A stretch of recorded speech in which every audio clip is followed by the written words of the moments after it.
Hi hello അസ്സലാമലൈക്കും. പുതിയൊരു വീഡിയോയിലേക്ക് എല്ലാവർക്കും സ്വാഗതം. ഇന്നത്തെ റെസിപ്പി ഈവനിങ് സ്നാക്സ് ആണ്. വൈകുന്നേരം ചായക്കൊപ്പം കഴിക്കാൻ കുട്ടികൾ സ്കൂൾ വിട്ട് വരുമ്പോഴൊക്കെ എളുപ്പത്തിൽ ടേസ്റ്റിയായി കഴിക്കാൻ പറ്റുന്ന, എളുപ്പത്തിൽ ഉണ്ടാക്കാൻ പറ്റുന്ന നല്ലൊരു ഈവനിങ് സ്നാക്സ് ആണ്. കാണാൻ നല്ല മൊഞ്ചുള്ളതും കഴിക്കാൻ നല്ല ടേസ്റ്റ് ഉള്ളതുമായ ഒരു ഈവനിങ് സ്നാക്സ് ആണ്. എങ്ങനെയാണ് ഉണ്ടാക്കുന്നത് നോക്കാം.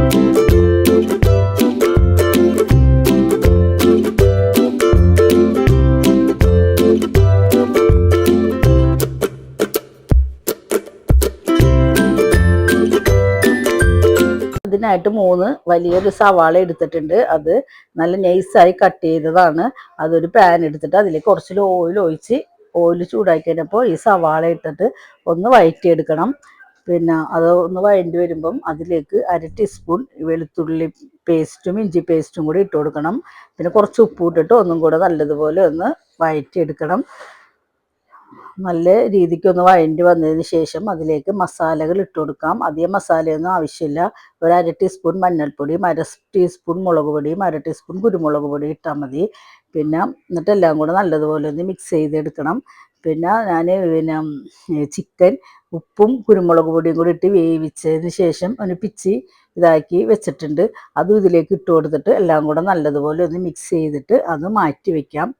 പിന്നെ അതിന് ശേഷം ഞാൻ ബണ്ണാണ് എടുത്തേക്കുന്നത്. 2 പാക്കറ്റ് ബണ്ണ് എടുത്തിട്ടുണ്ട്. നമുക്ക് എത്ര വേണമെന്ന് വെച്ചാൽ അതനുസരിച്ച് നമുക്ക് ബണ്ണെടുക്കാം. എന്നിട്ട് അതിൻ്റെ അടിഭാഗം ഒന്ന് റൗണ്ടായിട്ടൊന്ന് പിന്നെ കട്ട് ചെയ്തെടുക്കണം. ഒരു കത്തി കൊണ്ടൊന്ന് കട്ട് ചെയ്തെടുത്താൽ മതി. എന്നിട്ട് അതിൻ്റെ ഉള്ളിൽ ആ മിക്സ് ഒക്കെ അതൊക്കെ എടുത്തിട്ട് ഒരു പാത്രത്തിലേക്ക് മാറ്റി വെക്കണം. അത് നമുക്ക് ആവശ്യമുണ്ട്. അതൊരു പശയാക്കി എടുക്കാനായിട്ട് ആവശ്യമുണ്ട്. അതുകൊണ്ട് അതിൻ്റെ ഉള്ളിൽ നിന്ന് കുറച്ചൊക്കെ മാറ്റണം. എന്നിട്ട് അതിൻ്റെ ഉള്ളിലോട്ട് വേണം ഈ മിക്സ് നിറച്ച് കൊടുക്കാനായിട്ട്. പിന്നെ ഒരു ടീസ്പൂൺ നല്ലോണം നിറച്ച് ഒരു ടീസ്പൂൺ എടുത്തിട്ട് അതിൻ്റെ ഉള്ളിൽ നല്ലതുപോലെ അമർത്തി നിറച്ച് വെച്ചതിന് ശേഷം മുട്ട പുഴുങ്ങിയത് കോഴിമുട്ടയാണ്. അത് പുഴുങ്ങിയിട്ട് 2ആയി കട്ട് ചെയ്തിട്ടുണ്ട്. അതിൻ്റെ ഒരു പീസും അതിൻ്റെ ഉള്ളിലേക്ക് വെച്ച് കൊടുത്തിട്ട് നമ്മൾ ഇതിൽ നിന്ന് കട്ട് ചെയ്തെടുത്ത ആ ബ്രെഡിൻ്റെ ആ മൂടി തന്നെ അതിൽ നല്ലതുപോലെ മൂടി പിന്നെ വെക്കണം. ഈ ഫില്ലിങ് പുറത്തു പോകാത്ത രീതിയിൽ നല്ലതുപോലെ അമർത്തി മൂടി വയ്ക്കണം. പിന്നെ ബാക്കി ബണ്ണൊക്കെ ഇതുപോലെ തന്നെ അങ്ങനെ കട്ട് ചെയ്തിട്ട് കുറച്ച് മിക്സും വെച്ച് കൊടുക്കാം. കുറച്ച് ഒരു മുട്ടയുടെ പീസും വെച്ച് നല്ലതുപോലെ അമർത്തിയതിന് ശേഷം ഇതിങ്ങനെ മൂടി വയ്ക്കണം. പിന്നെ ബണ്ണിൻ്റെ ആ പീസ് കൊണ്ട് തന്നെ നല്ലോണം അമർത്തി മൂടി വെക്കണം. അത് അങ്ങനെ എല്ലാം നമ്മുടെ മിക്സ് തീരുന്നത് വരെ അങ്ങനെ എല്ലാം ചെയ്ത് വെക്കാം. അതിനുശേഷം നമ്മൾ ആ ബണ്ണിൻ്റെ ഉള്ളിൽ നിന്ന് എടുത്ത ആ ഇതാണ് ബ്രെഡിൻ്റെ ആ പൊടിയാണ്. അതിലേക്ക് കുറച്ച് വെള്ളം ഒഴിച്ച് കൊടുക്കണം. പച്ചവെള്ളം ഒഴിച്ചാൽ മതി. ഒഴിച്ചിട്ട് അതൊന്ന് നല്ലതുപോലെ ഒന്ന് കുഴച്ചെടുക്കണം. കൂടുതൽ വെള്ളം ഒഴിക്കരുത്. കുറച്ച് വെള്ളം ഒഴിച്ചിട്ട് വേണം ഇതിങ്ങനെ കുഴച്ചെടുക്കാനായിട്ട്. വെള്ളം കൂടി പോകരുത്. അതനുസരിച്ച് വേണം നമ്മളിങ്ങനെ കുഴച്ചെടുക്കാൻ. അപ്പോൾ അതൊരു പശ പോലെയായി വരും. ഈ പശ പോലത്തെ ഇതാണ്. അത് ആ ബണ്ണിൻ്റെ നമ്മൾ ആ മൂടിയിൽ അതിൻ്റെ ചുറ്റിനും ഇങ്ങനെ ഒട്ടിച്ചു കൊടുക്കാനാണ്. എന്താണെന്ന് വെച്ച് കഴിഞ്ഞാൽ ആ മിക്സ് പുറത്തേക്ക് വരാതിരിക്കാൻ നമ്മളിതൊന്ന് ഷാലോ ഫ്രൈ ചെയ്യുന്നുണ്ട്. ആ സമയത്ത് ഇതൊന്നും പുറത്തേക്ക് വരാതിരിക്കാൻ വേണ്ടിയാണ് ഇതുപോലെ ഇങ്ങനെ ഒട്ടിച്ചു കൊടുക്കുന്നത്. അതിൻ്റെ ആ റൗണ്ട് സൈഡിലൊക്കെ നല്ലതുപോലെ ഒന്ന് ഒട്ടിച്ചു കൊടുക്കണം. ഇത് കണ്ടുകൊണ്ടിരിക്കുമ്പോൾ തന്നെ സബ്സ്ക്രൈബ് ചെയ്ത് സപ്പോർട്ട് ചെയ്യണം കേട്ടോ. പിന്നെ കമൻറ്റ് ചെയ്യാനും ലൈക്ക് ചെയ്യാനും ഷെയർ ചെയ്യാനൊന്നും മറക്കരുത് കേട്ടോ. എന്നിട്ട് ഇതുപോലെ നല്ലതുപോലെ ഇതിൽ മിക്സൊക്കെ ഇതുപോലെ തേച്ച് വെക്കണം. എന്നിട്ട് അതെല്ലാം മാറ്റി വയ്ക്കാം അവിടെ. അതിന് ശേഷം 2 കോഴിമുട്ട എടുത്തിട്ടുണ്ട്. അതിലേക്ക് ഒരു നുള്ളു ഉപ്പിട്ട് കൊടുത്തിട്ടുണ്ട്. പിന്നെ മല്ലിയിലയാണ്. അത് ഒരു കുറച്ച് മല്ലിയില കട്ട് ചെയ്തിട്ട് കൊടുത്തിട്ടുണ്ട്. ഒരു ടേബിൾ സ്പൂൺ പാൽ ഒഴിച്ച് കൊടുത്തിട്ടുണ്ട്. പാൽ കൂടി പോകണ്ട.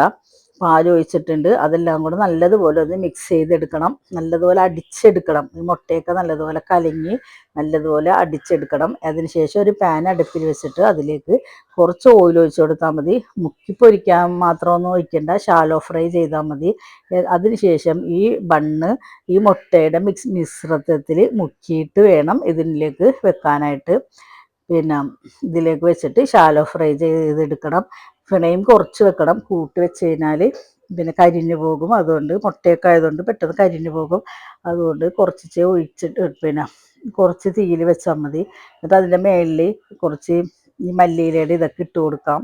എന്നിട്ട് ഒരു ഭാഗം മുരിഞ്ഞ് വന്നിട്ടുണ്ട്. പിന്നെ മറിച്ച് അടുത്ത വശവും അങ്ങനെ ചെയ്തെടുക്കാം. പിന്നെ വലിയ പാനൊക്കെ ആണെങ്കിൽ 3 വെച്ച് നമുക്ക് ചെയ്താൽ, ഇതിപ്പോൾ ചെറിയ പാനായതുകൊണ്ട് 2 വെച്ചേക്കുന്നത്. ഇപ്പം അത് മൊരിഞ്ഞ് വന്നിട്ടുണ്ട്. അത് പിന്നെ എടുത്തതിന് ശേഷം അടുത്തതും അങ്ങനെ ഇട്ട് കൊടുക്കണേന്. പിന്നെ നല്ല ടേസ്റ്റാണിത്. പിന്നെ കുട്ടികൾക്കൊക്കെ കഴിക്കാനായിട്ട് ഭയങ്കര ഇഷ്ടമായിരിക്കും കുട്ടികൾക്കൊക്കെ ഇത് കഴിക്കാനായിട്ട്. എന്നിട്ട് അത് 2ആയിട്ട് കട്ട് ചെയ്യണം. അപ്പോൾ ഉള്ളിലായി ഈ മിക്സൊക്കെ ഈ പിന്നെ ചിക്കൻ്റെയും മുട്ടയും ഒക്കെ നല്ലതുപോലെ പിന്നെ കടിക്കാനൊക്കെ കിട്ടും കഴിച്ചുകൊണ്ടിരിക്കുമ്പോൾ. പിന്നെ കുട്ടികൾക്കൊക്കെ ഭയങ്കര ഇഷ്ടമാവും. സ്കൂളിട്ട് വരുന്ന സമയത്തൊക്കെ നമുക്ക് ഇതുപോലെ എളുപ്പത്തിൽ ഉണ്ടാക്കിയാൽ അവർക്ക് നല്ല ഇഷ്ടമായിരിക്കും. ഇങ്ങനെ കാണുമ്പോൾ കാണാൻ തന്നെ നല്ല ഭംഗിയുണ്ട്. പിന്നെ നമ്മുടെ വീട്ടിൽ ഗസ്റ്റൊക്കെ വന്നു കഴിഞ്ഞാൽ